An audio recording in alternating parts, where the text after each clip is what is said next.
हरे कृष्ण। शरीर का जन्म और मृत्यु से गौण संबंध है। गौण मतलब होता है सेकेंडरी। ठीक। क्यों गौण संबंध है भाई?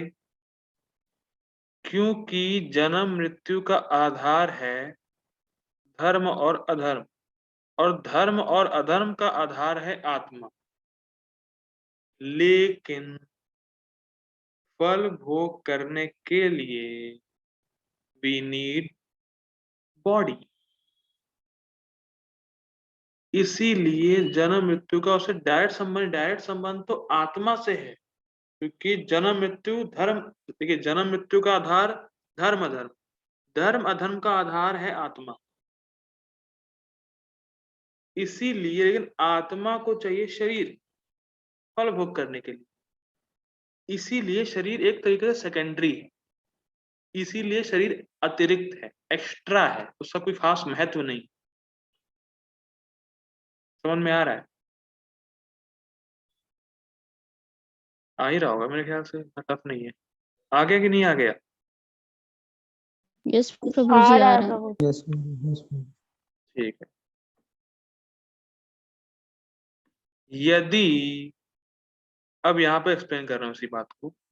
यदि आत्मा शाश्वत नहीं है और यदि इसका अस्तित्व केवल एक जीवन के लिए है, तो यह धर्म और अधर्म का आधार नहीं। एक सेकंड रुकिएगा।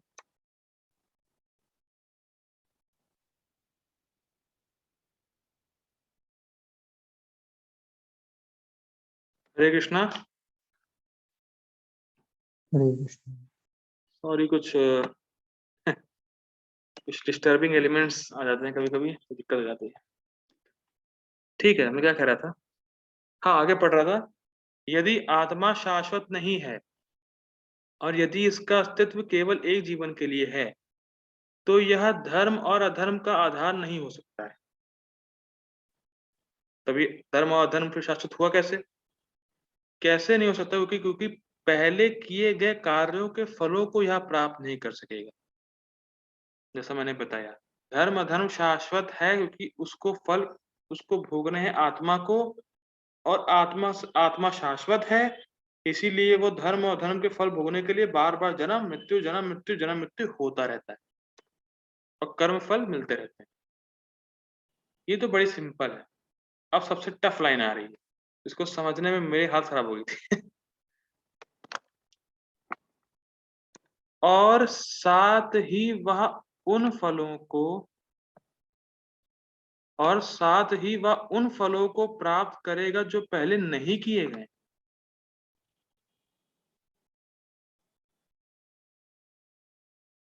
इंटरेस्टिंग। ठीक है, पहले जो किए थे उसके फल मिलेंगे, ठीक, वो तो क्लियर हो गया। लेकिन और साथ ही वह उन फलों को प्राप्त करेगा जो पहले नहीं किए गए।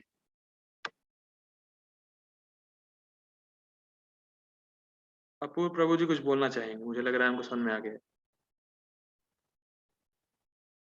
हाँ वो भी आ रहा है। कि क्या प्रभु जी?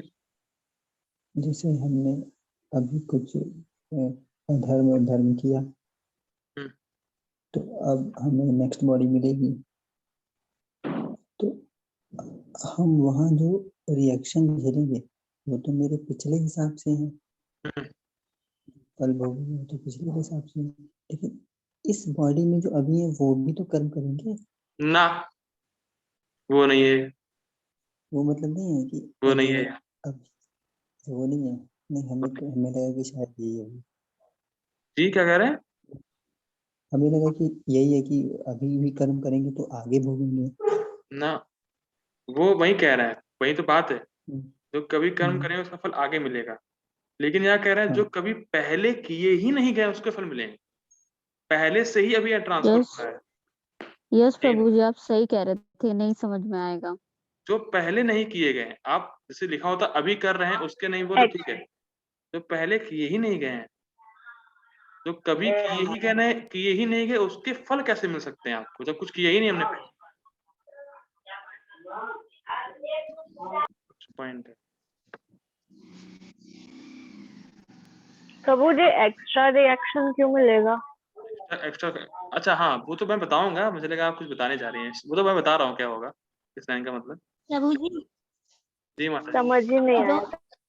अभी जो आपने बोला था ना कि अगर आत्मा को हम शाश्वत नहीं माने तो तब जैसे कि हमने जैसे आत्मा जो है वो कर्म कर रही है, फिर अगला शरीर हमें मिल रहा है, पर आत्मा तो शाश्वत थी, तो जो कर्म किया है वो उस शरीर को अगले शरीर में ट्रांसफर हो रहा है। लेकिन अगर आत्मा शाश्वत नहीं मानेंगे तो फिर नई आत्मा आ गई, तो फिर वो नया कर्म करेगी। तो फिर जो अभी वाली बॉडी है, फिर वो जो है वो कैसे, मतलब जो पहले वाले आत्मा ने जो कर्म किया था उसका भी रिएक्शन भोगेगी क्या? कुछ हल्का हल्का मैच है माता जी का, कुछ सही है, इनको अगर हम देना चाहें तो देंगे 90 मार्क्स 100 में। कुछ बड़ा सूक्ष्म पॉइंट माता जी ने पकड़ लिया है। नई आत्मा कैसे आ जाएगी, मतलब नई आत्मा कौन, माता जी ने हो बोला रहा है नई आत्मा। प्रभु जी, हो रहा है, ये बता रहे हैं। लेकिन माता जी ने 90 मार्क्स लिए माता जी। हरी बोल, हरी हरी बोल। हरी यहाँ पे हरी ये बोल। पॉइंट, यहाँ पे ये पॉइंट है कि इस समय हम देख रहे हैं कि सबके बॉडी स्ट्रक्चर अलग अलग है। किसी की नाक कैसी है, किसी की नाक कैसी, किसी की आंखों का साइज कैसा है, किसी के दांत के शेप कैसे हैं, किसी के कान कैसे हैं, किसी का कलर कैसा है, सब देख रहे हैं। वो आया कहाँ से? सब अलग कैसे हुआ अगर आत्मा शाश्वत नहीं है तो? समझ में आया? ये क्वेश्चन दे रहे हैं बलदेव विद्याभूषण कि उन फलों को प्राप्त करेगा जो पहले नहीं किए गए। अगर आत्मा शाश्वत नहीं है तो ये डिफरेंस हुआ कैसे? कैसे अलग अलग अलग अलग आ गए हम लोग और डिफरेंट डिफरेंट दिख रहे हैं? समझ में आ रहा है पॉइंट? अगर आत्मा शाश्वत नहीं है तो उन फलों को प्राप्त करेगा जो पहले किए ही नहीं गए, तो वो हो किए तो वो प्राप्त करेगा कैसे? ये पॉइंट है।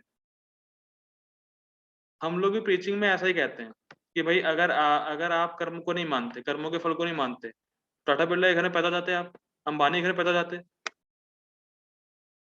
प्रीचिंग में हम लोग भी काम करते हैं, तो वही लिंक जोड़ रहे हैं कि आत्मा शाश्वत है, इसीलिए उनको पहले के जो किए गए हैं वो फल भोग रहा है। लेकिन अगर आप कहें आत्मा शाश्वत नहीं है तो ये अलग अलग डिफरेंस कैसे आए? स्वभाव किसी का अलग है, किसी का स्वभाव अलग है, किसी की आंखों का साइज अलग है, किसी की बॉडी स्ट्रक्चर अलग है, किसी ने कहीं अलग अलग घर में जन्म लिया है, वो कैसे एक्सप्लेन? तो ये उसको घुमा के बता रहे हैं कि साथ ही वह उन फलों को प्राप्त करेगा जो पहले नहीं किए गए हैं। अगर आत्मा शाश्वत नहीं है तो फिर ऐसे फलों को प्राप्त करेगा जो पहले नहीं किए गए हैं। ये हुआ कैसे फिर? तो आत्मा शाश्वत।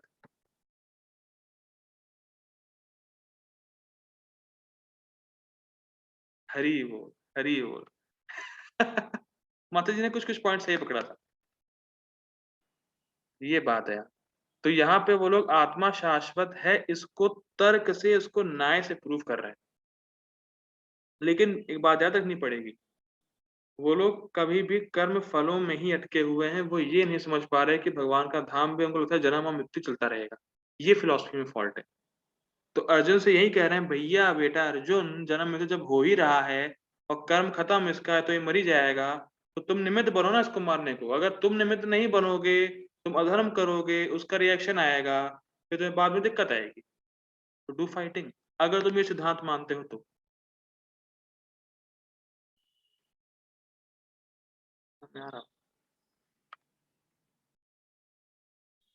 यह तार्किकों का मत है जो गौतम ऋषि के न्याय सिद्धांत को मानते हैं।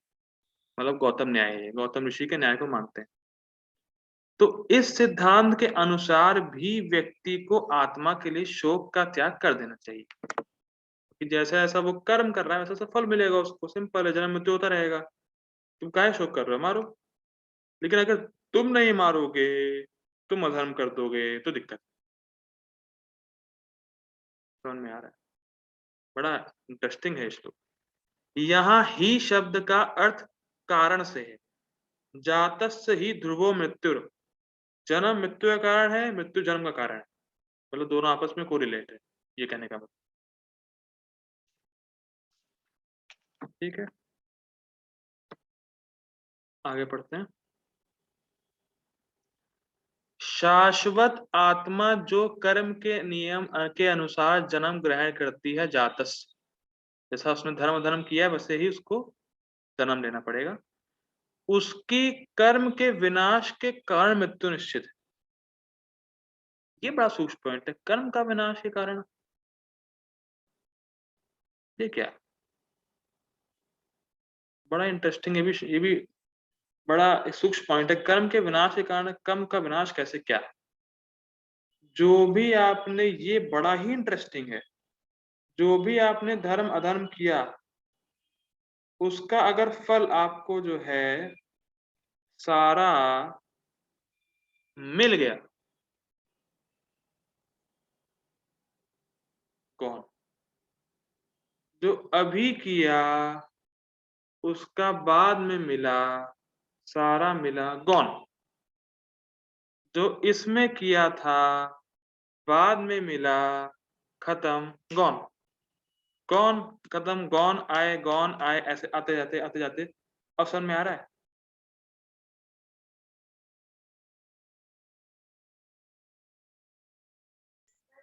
यस प्रभु जी, यस। बड़ा ही इंटरेस्टिंग है, गौतम न्याय भी है। समझ में आया? मतलब अतुल प्रभु जी को तो आ गया, और किसी को आया?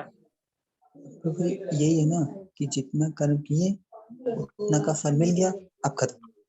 लेकिन जो उस समय किया उसका मिला। मतलब जो उस समय किया उसमें हाँ अगले भी मिला, फिर हाँ, खत्म। तो वही कह रहे हैं भगवान कि भाई जब कर्म का इसका टाइम आ जाएगा भीष्म पितामह का, तो ये तो ऑलरेडी चला जाएगा।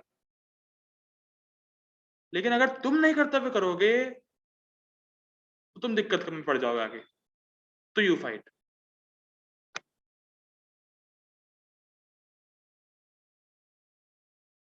बड़ा ही सूक्ष्म पॉइंट है, समझ में आ गया ना? अर्चना माता जी रेज्ड हैंड। हाँ माता जी बताइए, क्या परेशानी?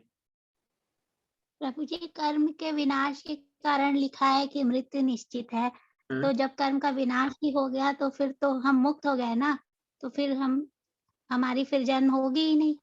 कर्म का मतलब कर्म फल है, न कि कर्म है, कर्म फल।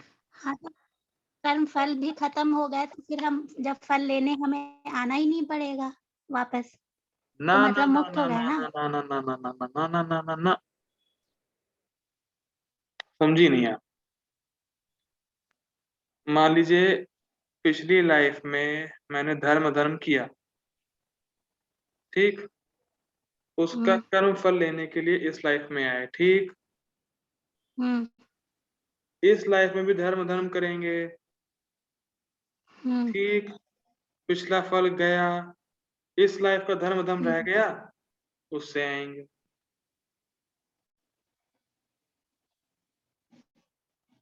तो कर्म का विनाश का क्या मतलब है? प्रभु जी क्या, जो पिछली लाइफ में धर्म अधर्म किया उसके फल का नाश हो गया, लेकिन जो इस लाइफ में धर्म अधर्म किया उसका क्या, उसको तो लेने आएंगे। ओके, ये कहने का मतलब। ठीक है। आगे पढ़ते हैं। मृत्यु के बाद पिछले शरीर से किए गए कर्मों के अनुसार जन्म भी निश्चित है। मैं बता रहा था, यह अपरिहार्य है, होता रहता, अनअवॉइडेबल, खट खट खट खट खट चलता रहेगा साइकिल भाई। इसीलिए क्योंकि आत्मा का स्वभाव ही है, जन्म लेता है, मृत्यु को प्राप्त होता है, तुम्हें शोक नहीं करना चाहिए, क्योंकि तुम तो विद्वान हो। यद्यपि तुम युद्ध नहीं भी करोगे तो भी यह सब लोग अपने कर्मों की समाप्ति के साथ मृत्यु को प्राप्त होंगे। क्लियर हो गया? परंतु तुम अपने स्वधर्म से च्युत हो जाओगे, तुम अधर्म कर दोगे, तुम धर्म नहीं करोगे तो अधर्म करोगे, उसका भी रिएक्शन आएगा, फिर वो जो है साइकिल में तो चलती रहती है। तो यू फाइट अर्जुन, शो क्या कर रहे हो? कर्म समाप्त हो जाएगा, अपने आप चले जाएंगे। और अगर कर्म का टाइम नहीं आया है तो तुम मार भी नहीं पाओगे। लेकिन तुम युद्ध तो करो, कर्तव्य तो करो, उससे मत भागो। समझ में आ रहा है?